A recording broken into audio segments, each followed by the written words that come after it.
Hey everyone, it's Lockheartqt here, and today I'll be reviewing Foamstars, which is the new currently free-to-play third-person shooter exclusive for PS5 and PS4 via PS Plus.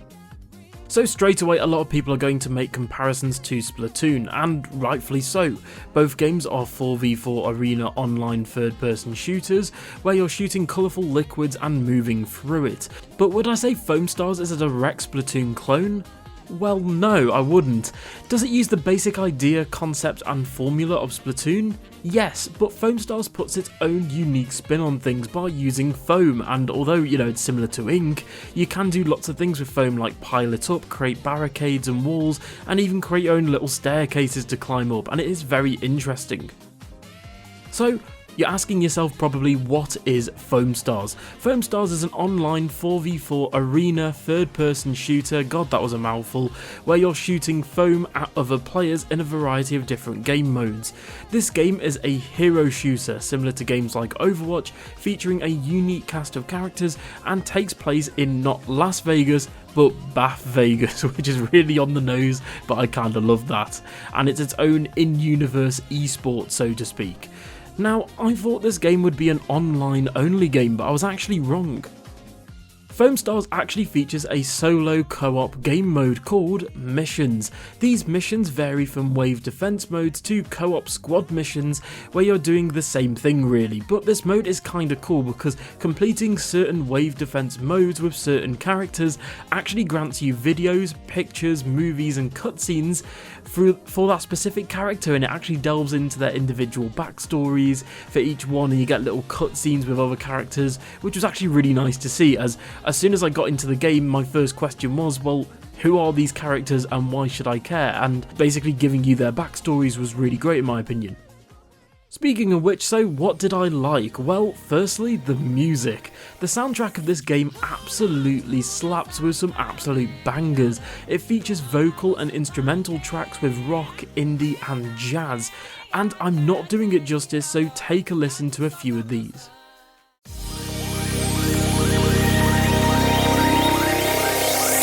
Hold on to the summer, baby, hold on. Gonna have some fun, yeah.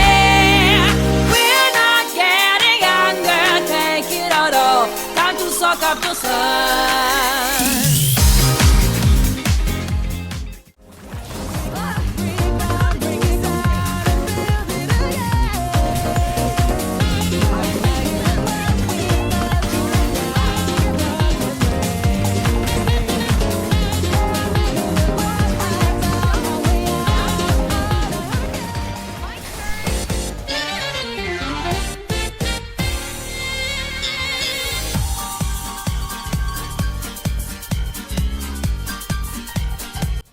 Honestly, the soundtrack sounds very similar to Persona 5 in my opinion, which is one of my favourite soundtracks of all time, and it was just really great as I found myself genuinely sort of like grooving to the beat on a lot of these songs, which I know is very cringy to say, but I actually really liked the soundtrack.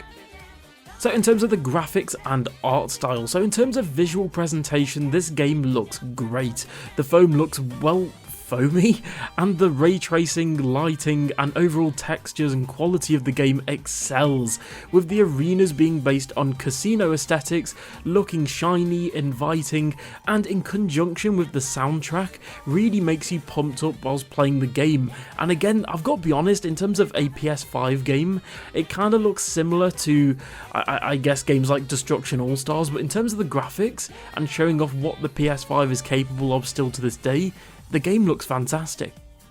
Next up is the character design. Each character feels unique and they stand out from one another. The overall art style here reminds me of sort of the newer Pokemon games and games like Fortnite and Overwatch, which is, very standard for the industry nowadays.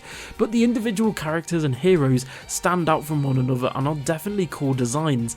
And again, my first question was, who are these characters? But after playing a bit of the solo missions, you get to find out a few of them, and they're great overall, I've got to be honest. Other than, I guess, some of the dialogue is a bit cringy and I'll go on to that later, the overall design and the art style is fantastic.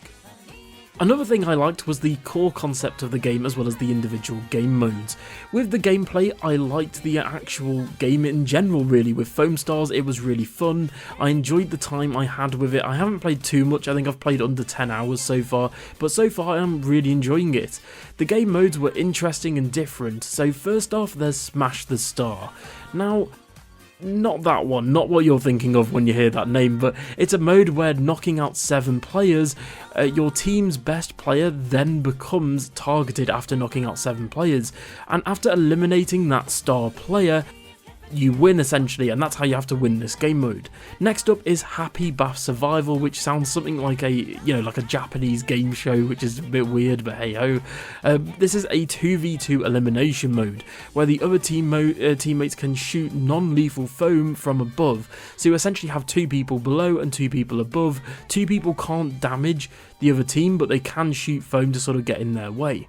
And lastly, we have Rubber Duck Party, which is an escort mode where you're escorting a giant rubber duck to the other side of the map. It's essentially a payload objective. If you've ever played, Payload from Overwatch, or something like, the payload mode that's in Call of Duty from past Call of Duty, such as Black Ops 3, then you know what this game mode is. I think there is one in Splatoon, to be honest, as well. The one where you're on the platform, you're sort of going across. But there's also ranked modes and a ranked sort of league mode, but I haven't really touched these as of playing yet, so I can't really comment on them. Okay, next up, so what did I dislike essentially? So first off is sadly the voice acting and the overall script and dialogue. It's really sad to say this, but the general script and the voice acting at best is ironically funny, at worst is extremely cringy. Great! You are unstoppable! There are loads of bath and foam related puns here, and some lines did get a chuckle out of me and actually genuinely, made me feel okay. But some lines are delivered really badly by the voice actors, and the overall script in general, it might not be, the actual voice actors' fault, so obviously don't give them any hate. I imagine it's, the script they had to work with, the dialogue.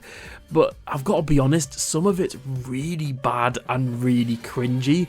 My partner walked into the room and she heard, because she's not a gamer, and she heard some of the dialogue and physically cringed at it.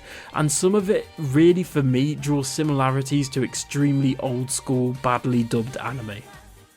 Next up are the overall store and microtransactions. So as of recording this video, Foamstars is a free-to-play game on PS Plus, basically on PS5 and PS4, as this game is, free for most people at the moment, which is great. But what isn't great are the store items, with character packs which include maybe, a couple of costumes and a few items such as weapons, skins and emotes, costing way too much.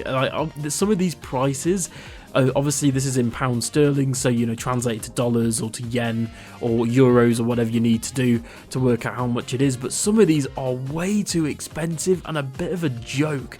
Just look at some of these on screen right now and you'll see what I mean.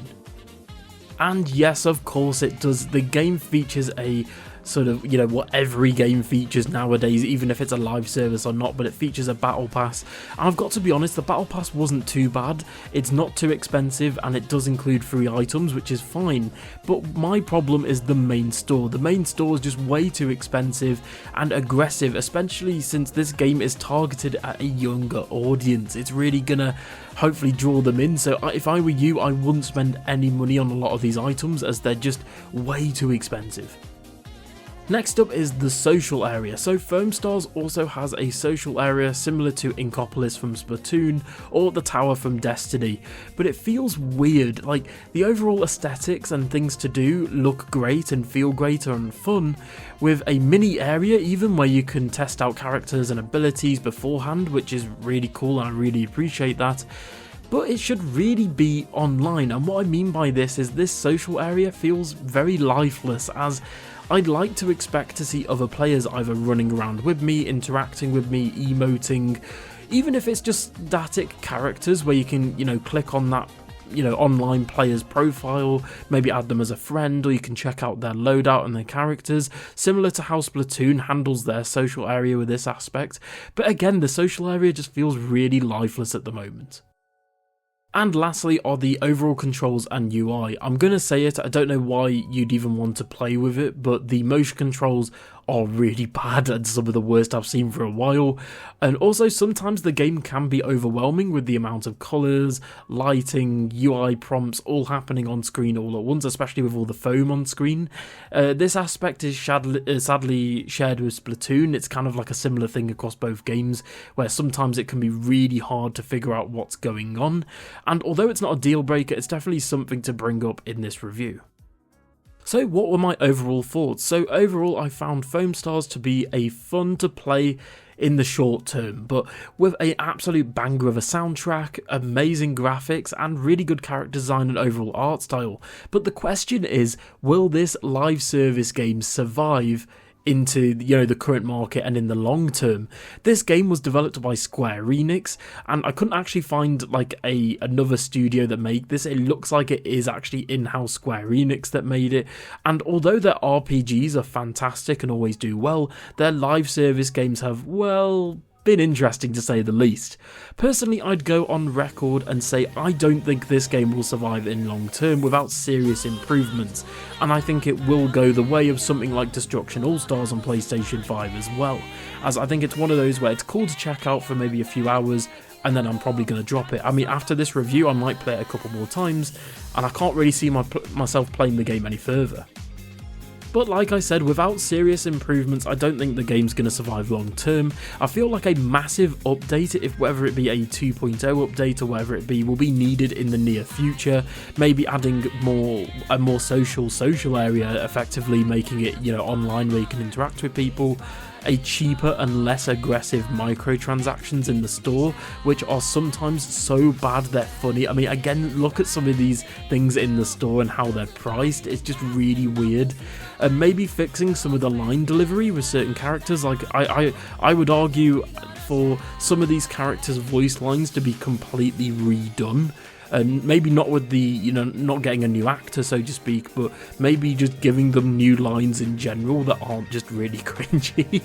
But also adding, the stereotypic stuff that we know we're getting, such as new characters, new game modes, and maybe even a full-on solo single-player campaign in the future. That would be really cool in my opinion, as it's definitely, got some world building and lore potential in this series.